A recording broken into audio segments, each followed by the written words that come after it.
بسم اللہ الرحمن الرحیم نحمده ونصلی علی رسولہ الکریم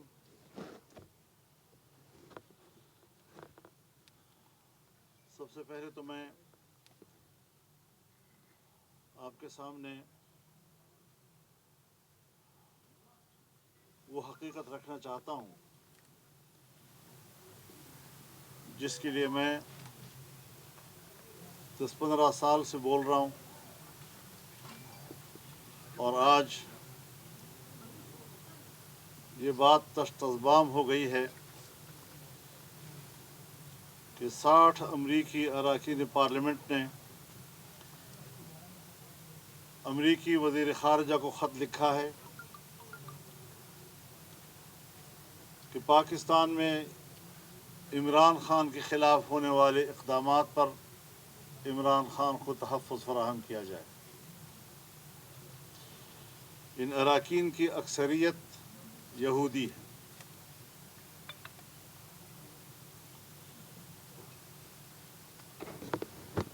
اب آپ خود اندازہ لگائیں کہ کل تک جو خط لہرا رہا تھا کہ مجھے امریکہ نے اقتدار سے اتارا ہے، آج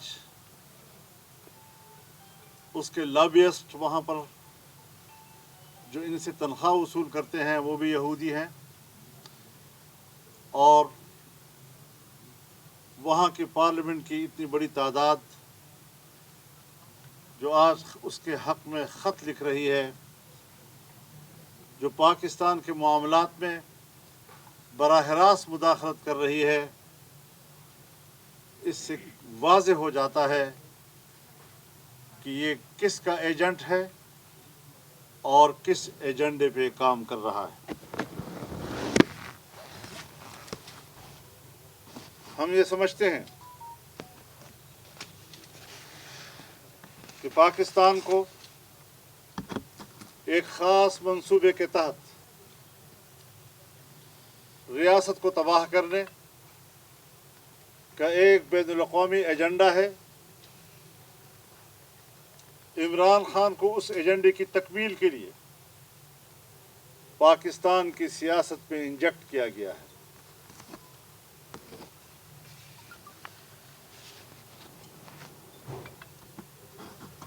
اور اس کے مظاہر گزشتہ 9 مئی کو اور 10 مئی کو ملک کے طول و عرض میں آپ نے دیکھے کس طرح اداروں پر حملے کیے گئے اور بلوائیوں نے GHQ، لاہور کور کمانڈر کا گھر ہو، قلعہ بالا حصار ہو، چکدرہ کا فوجی قلعہ ہو، اس کے اندر مسجد کے اندر قرآن کریم کے نسخے جس بے دردی کے ساتھ انہوں نے جلائے، چوک پر لکھے گئے کلمہ طیبہ پر ڈنڈے برسائے گئے، کس سے بدلہ لینا چاہتے تھے؟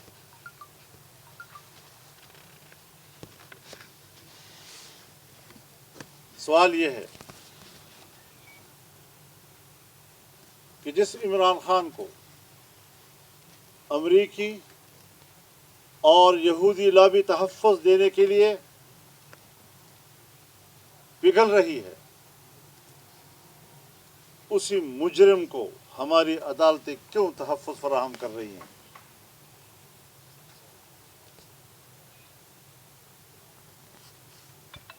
ان کے دہشت گردوں کو ہماری عدالتوں سے کیوں سہولت کاری مہیا کی جا رہی ہے؟ بیک وقت تمام مقدمات میں ضمانت، فلاں تاریخ پر فلاں تاریخ تک اگر کوئی نیا مقدمہ درج ہوا تب بھی گرفتاری نہیں ہو سکے گی، یعنی ہماری عدالت سے ان کو سرٹیفکیٹ مل گیا کہ اگر اس دوران میں وہ کسی کو قتل بھی کرے گا اور اس کے خلاف 302 کا مقدمہ بھی ہوگا تب بھی اس کو گرفتار نہیں کیا جا سکے گا، فوجداری کیسز میں ان کو گرفتار نہیں کیا جا سکے گا۔ یہاں تک معاملہ چلا گیا ہے، اور اس کے اوپر پی ڈی ایم نے جو احتجاجی مظاہرہ کیا، اور اس مظاہرے کے بعد بھی اگر یہی صورتحال برقرار رہتی ہے تو اس کا معنی یہ ہے کہ ہماری عدالتیں براہ راست قوم کے ساتھ اور عوام کے ساتھ اعلان جنگ کر رہی ہیں۔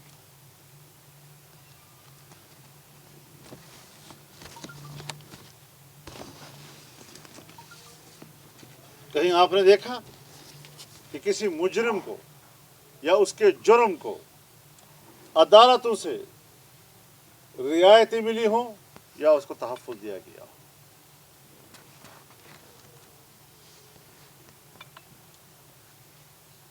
ان فیصلوں سے تو ایسا معلوم ہوتا ہے کہ ایک شخص کے لیے، اپنے لاڈلے کے لیے، ہماری عدالتیں اپنے ملک کے آئین سے بھی کھلواڑ کر رہی ہیں، اپنے ملک کے قانون سے بھی کھلواڑ کر رہی ہیں، اور اس کو رعایت دینے کے لیے نہ کوئی آئین کا احترام ہے، نہ کسی قانون کا احترام ہے۔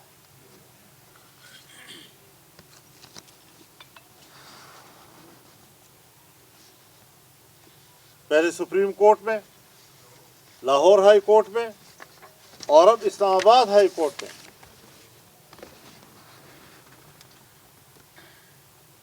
جس دھڑا دھڑ سے ان کو ضمانت مہیا کی گئی، جس طرح ان کو رہا کیا جا رہا ہے، جس طرح مجرموں کے حوصلے بڑھائے جا رہے ہیں، شاید اس کی ماضی میں کبھی کوئی ایسی مثال ملتی ہو کہ آج تک ریمانڈ کے دوران کسی کو ضمانت ملی ہے؟ کیا کسی مجرم کو باقاعدہ سپریم کورٹ کے چیف جسٹس یا کسی جج کے مرسڈیز گاڑی میں ان کو لایا گیا ہے؟ وی آئی پی گیٹ سے ان کو لایا گیا آج تک کسی ملزم اور مجرم کو؟ یہ ساری چیزیں ہماری عدالت کے معزز چہرے کو داغدار کر رہی ہیں۔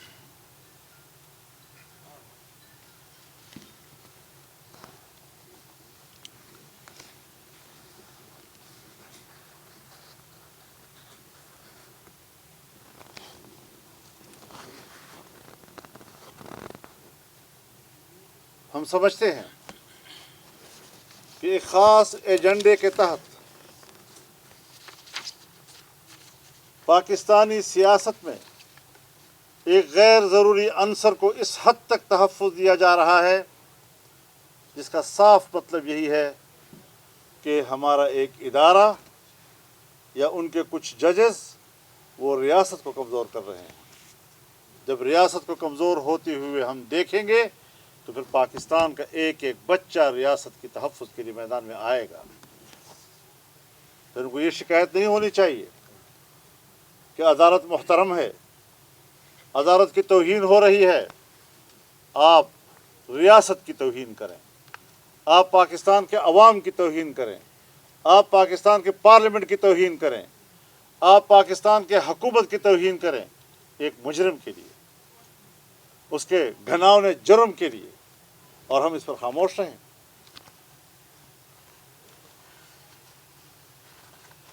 اس طرح کی ضمانتیں اور اس طرح کا ریلیف، یہ تو بادی نظر میں ایسے ہی لگتا ہے جیسے آپ اس طرح کے بلبوں کو اور ریاستی اداروں اور قومی املاک کو تباہ کرنے کا جواز خود فراہم کر رہے ہیں۔ عدالتیں یہاں آ کر کھڑی ہو گئی ہیں، ان کی یہ ڈیوٹی رہ گئی ہے۔ اب ہم ان کی اس کردار پر بحث کریں گے، چوراہوں پہ کھڑے ہو کر بحث کریں گے؟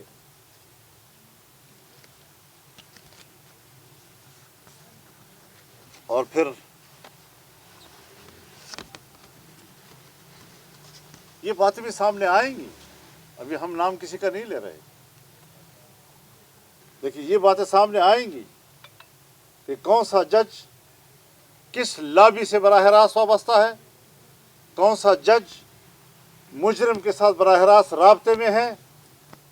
آج ہم ابھی ان کے نام نہیں لینا چاہتے، لیکن تنگ آمد و جنگ آمد پھر ہمیں وہ ساری چیزیں پبلک کے سامنے لانی پڑیں گی۔ ہم کوئی آج پاکستانی سیاست میں نوارد نہیں ہیں، کہ کہیں آج ہم سیکھ رہے ہیں، شاید یہ سب ہم سے جونیئر ہیں، کم از کم مجھ سے تو جونیئر ہیں سارے.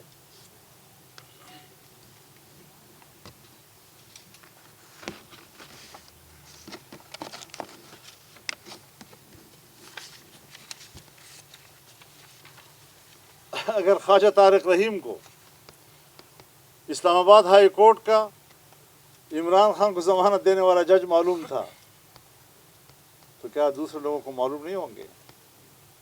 انہیں کو معلوم ہے کیا؟ آنے والے کل کے فیصلوں کے بارے میں جج کا بھی نام لیا جاتا ہے، اس کے فیصلوں کو بھی بتایا جاتا ہے اور وہی پہ سامنے آ بھی جاتا ہے. تو دنیا اتنی غافل نہیں ہے، نہیں اتنی لابلد ہے. 60 امریکی نمائندگان کی دستخط شدہ خط نے عمران خان کی بین الاقوامی پشت پناہوں اور عدالتی فیصلوں کے مقامی پشت پناہوں کا گٹھ جوڑ بے نقاب کر دیا ہے.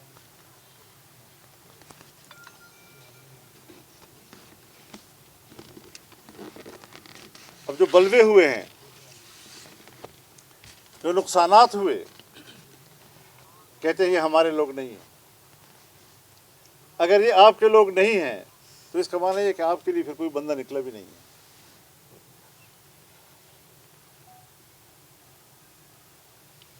تو پھر تم اس حوالے سے تنہا ہو.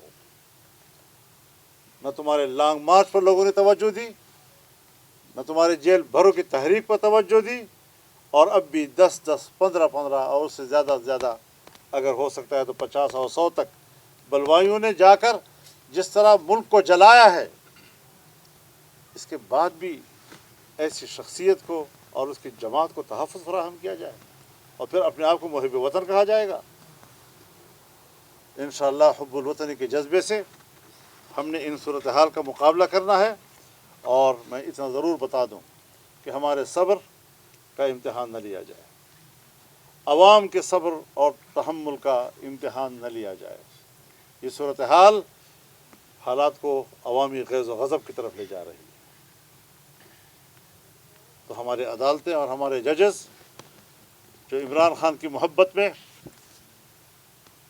پگھل رہے ہیں، اس کو اپنے ملک کے مستقبل کی بھی فکر کرنی چاہیے، عوام کے جذبات کا بھی لحاظ رکھنا چاہیے. ہم اس کو نظر انداز نہیں کر سکتے. ہم بھی اسٹینڈ بائی ہیں انشاءاللہ، اور ایسی صورتحال نہیں کہ ہم غافل ہیں اور اس صورتحال کا مقابلہ نہیں کر سکتے. انشاءاللہ صورتحال کا مقابلہ کریں گے جب تک کہ ہم محسوس نہ کریں کہ عدالت جو ہے وہ غیر جانبدار ہو. گزارش یہ ہے کہ ادارے ٹارگیٹڈ ہوئے، فوج ٹارگیٹ ہوئی، پھر سیاسی جماعتیں ٹارگیٹڈ ہوئیں. اب عدالتیں جو ہیں وہ اس کو گھسیٹ کے میدان میں لایا جا رہا ہے. کردار اپنی جگہ سب کے سامنے ہے. آپ بتا سکتے ہیں کہ اس تمام صورتحال کے بعد جو آنے والا ایک منظر ہے وہ کیا ہوگا سیاسی؟ دیکھیے، اس سے نہ ڈرایا جائے ہمیں. ہم نے اس تمام تر بلووں، بغاوتوں جو ملک میں ہوا اس کا رد عمل بھی دکھایا ہے. پرامن، باوقار، شائستہ سیاست، کہیں کچھ نہیں گیا ہوا. ملک کنٹرول میں ہے، امن و امان کی صورتحال بالکل ٹھیک ہے. چند بلوائیوں کا مقابلہ کرنے کے لیے قوم تیار ہے، ہم تیار ہیں، آپ لوگ بھی تیار ہیں انشاءاللہ. لیکن ان باتوں سے نہ قوم گھبرائے گی نہ ہم پر کوئی اثر پڑے گا. صاحب بتائیے گا کہ سول ایکٹ لگانے کی باتیں ہو رہی ہے، آرمی عدالتوں کی باتیں ہو رہی ہے، کیونکہ آپ نے ہمیشہ جمہوریت کی بات کی ہے، کیا آپ اس کی حمایت کریں گے؟ دوسری بات، جو پاکستان تحریک انصاف جو رہنما ہے ان کے گھر کی خواتین کو بھی اٹھایا جا رہا ہے، تو اس حوالے سے کیا کہنا چاہیے؟ دیکھیے، میں عرض کروں، میں تو کسی کو بھی اٹھائے جانے یا جیل میں جے جانے کا آدمی نہیں ہوں جی کہ میں سیاستدان کی گرفتاری پر خوشیاں محسوس کروں. بات بنیادی یہ ہے کہ قانون کی بالادستی. جو قانون میرے لیے ہو، جو نواز شریف کے لیے ہو، جو شہباز شریف کے لیے ہو، جو مریم نواز کے لیے ہو، جو زرداری کے لیے ہو، جو فریال کے لیے ہو، اپوزیشن کے لوگوں کے لیے ہو، آج وہ قانون یہاں پر کیوں معطل ہو گیا ہے؟ بات ہے قانون کی بالادستی کی. اور ایک آپ نے اور بات کہی، جہاں تک آرمی ایکٹ کا تعلق ہے، حضرت، جب عدالتوں کا یہ حال ہو، سویلین عدالتوں کا، اور حملے آرمی کے مراکز پہ ہو رہے ہوں، تو آپ بتائیں کہ پھر ان کا اپنا ایکٹ حرکت میں نہیں آئے گا تو کدھر جائیں گے؟ مجبور کیا جا رہا ہے. وہ آرمی ایکٹ کے تحت کارروائی کریں گے، ہم عوامی عدالت کے تحت کارروائی کریں گے۔ آئین کی بات آپ نے کی، قانون کی بات کی، لیکن اسی آئین اور قانون کو دفعہ 144 کو وائلیٹ کیا گیا جب آپ کا چاہے وہ پرامن احتجاج ہو، لیکن جس طرح سے وائلیٹ کیا گیا، آپ ہمیشہ سے قانون کی بات کرتے رہے۔ آپ جائیں ڈپٹی کمشنر کے دفتر میں پوچھیں کیا ہمارے وہاں پر دفعہ 144 کی درخواست موجود ہے یا نہیں، اطلاع دی جاتی ہے نا۔ اگر وہ ان کی طرف سے کوئی رد عمل آتا تو یہ کہتے کہ نامنظور، جب نامنظور نہیں تھا تو رات سے کھلے تھے، ٹھیک ہے۔ اور آپ کو پتہ ہے 8 اگست 2018 کو ہم نے یہیں پر مظاہرہ کیا تھا، اس وقت بھی۔ مولانا صاحب جو توڑ پھوڑ ہوئی ان لوگوں کے خلاف FIR درج بھی ہوئی ہے، درج بھی ہو رہی ہے، جو لوگ فوت ہوئے یا جو لوگ زخمی ہوئے، کیا ان کے لیے آپ انصاف کا مطالبہ کریں گے؟ ان کو انصاف ملنا چاہیے؟ میں اس کے جواب اور طرح دینا چاہتا ہوں، ہمیں ان سے کوئی تعلق نہیں، ہمارے لوگ نہیں ہیں، اور غائبانہ نماز جنازہ بھی پڑھایا جا رہا ہے، یہ تضادات ہیں جی۔ اور اس حوالے سے ہم تو ان پر افسوس کا اظہار کرتے ہیں، لیکن قانون اس کی گرفت پہ تو کوئی بھی آ سکتا ہے جی، میں بھی مستثنا نہیں ہوں، آپ بھی نہیں ہیں، تو پھر یہ کیوں مستثنا ہو گئے ہیں؟ مولانا صاحب قومی سلامتی کمیٹی نے قومی سلامتی کمیٹی نے جو اعلامیہ جاری کیا اس میں 2 چیزیں امپورٹنٹ تھیں۔ ایک یہ تھا کہ آپس میں بات چیت کر کے جو بھی ہے استحکام لایا جائے، ایک بات یہ تھی۔ دوسری تھی کہ آرمی ایکٹ کے تحت سویلین کو ٹرائل کیا جائے۔ کیا آپ ان دونوں کی حمایت کرتے ہیں یا مخالفت کرتے ہیں؟ میں تو مذاکرات کی حمایت نہیں کروں گا، کس سے بات کریں؟ ساری پارٹیاں حکومت میں ہیں اور ساری پارٹیاں ایک پارٹی کو، ایک بندے کو راضی کریں، یہ کون سا تک ہے جی؟ اگر مذاکرات ہوئے تھے تو ایک ذوالفقار علی بھٹو اور اس کی پارٹی کی حکومت تھی، اور وہ پورے PNA کو جو تمام پارٹیوں کا اکٹھ تھا اور چھوٹی چھوٹی تنظیمیں ان کے ساتھ تحریک میں وابستہ تھی، ان کو آمادہ کرنا تھا۔ یہاں پر ساری پارٹیاں جو ہے ایک طرف ہیں، ایک بندے کو راضی کرنے والی بات ہے، تو اس سے اس کو قیاس نہیں کیا جا سکتا جی۔ سویلین اگر فوجی مراکز پہ حملہ کرے گا تو پھر کیا کرے گی فوج؟ جب ادھر سے عدالت اس کو چھوڑ رہی ہے تو پھر وہ کیا کریں گے؟ صاحب یہ بتا دیں کہ حال ہی میں امریکی ادارے نے مذہبی آزادی کے حوالے سے ایک رپورٹ جاری کی ہے جس میں PDM کی گورنمنٹ اور آپ کا بھی ذکر ہے کہ آپ عمران خان اور اس کی حکومت کے خلاف توہین مذہب کا کارڈ استعمال کر رہے ہیں، اس پہ آپ کیا کہیں گے؟ دوسری بات یہ کہ جب آپ عمران خان کے ساتھ جب آپ اپوزیشن میں تھے اور سیاسی لڑائی لڑ رہے تھے، اس وقت اس کے فوج ان کے ساتھ تھی اور آپ اس کو شکست دینے میں ناکام تھے۔ آج جو کریک ڈاؤن ان کے خلاف ہے، ملٹری کر رہی ہے ملٹری عدالتوں میں، تو کیا آپ نہیں سمجھتے کہ آپ سیاسی لڑائی کے بجائے اسی چیز پہ آپ پوائنٹ سکورنگ کر رہے ہیں تاکہ پاکستان تحریک انصاف کو کریک ڈاؤن کر سکے؟ میں آپ کو واضح بتانا چاہتا ہوں کہ ساروں کی اکٹھ کے باوجود وہ ہماری تحریک کو نہیں دبا سکا جی، اور اس کا نتیجہ یہ نکلا کہ بالآخر اس کو جانا پڑ گیا جی۔ تو آخر میں اسباب کیا شکل اختیار کرتے ہیں، لیکن ایک تحریک تھی جس کے لیے ان کے تمام جو ان کے فیور میں جنرلز تھے وہ سب اکٹھے تھے، اور ہم نے اس طلسم کو توڑا اور استقامت کے ساتھ توڑا، ایک لمحہ کے لیے ہم نے غفلت کا مظاہرہ نہیں کیا ہے۔ تو یہ چیزیں جو ہیں، آج وہ شخص جو ہے وہ اکیلا ایک جھوٹ پہ مبنی بیانیے کے ساتھ لڑ رہا ہے، اس کی کوئی عوامی ہاں، جہاں تک مذہب کی بات ہے، مذہب ایک حقیقت ہے، دین اسلام قرآن و سنت کا نام ہے۔ اگر قرآن و سنت وہ ہو جو 1400 سال سے تواتر اور تعامل کے ساتھ ہم تک پہنچ رہا ہے، وہ تو قبول نہیں ہے، لیکن اگر اس کی کوئی غلط تشریح و تعبیر کرتا ہے، نت نئی تعبیرات کرتا ہے، چاہے وہ کسی صورت میں ہو، احمدیوں کے، قادیانیوں کے، جس شکل میں بھی ہو، وہ مذہب ان کو کیوں قبول ہے؟ مذہب کی غلط تشریح، مذہب کا چہرہ بگاڑنا، اس صورت میں تو مذہب ان کو قبول ہے، لیکن مذہب اگر اپنے حقیقی معنی و تعبیر کے ساتھ ہو تو وہ ان کو قابل قبول نہیں ہے۔ ان کو بتانا چاہتا ہوں، امریکیوں، ہم مذہب کا کارڈ استعمال نہیں کر رہے، ہم ببانگ دہل آپ کو بتانا چاہتے ہیں کہ مذہب ہمارا کاز ہے اور اس کے لیے ہم لڑیں گے۔ وہ یہ ہے سر کہ ایک تو یہ بتائیں کہ وہ سے PTI کا جو مرکزی رہنما ہے وہ بھی 9 مئی کی اس کی مذمت کرنا شروع کر دیا انہوں نے، جیسے فواد چودھری صاحب ہیں اور کچھ لوگ ہیں،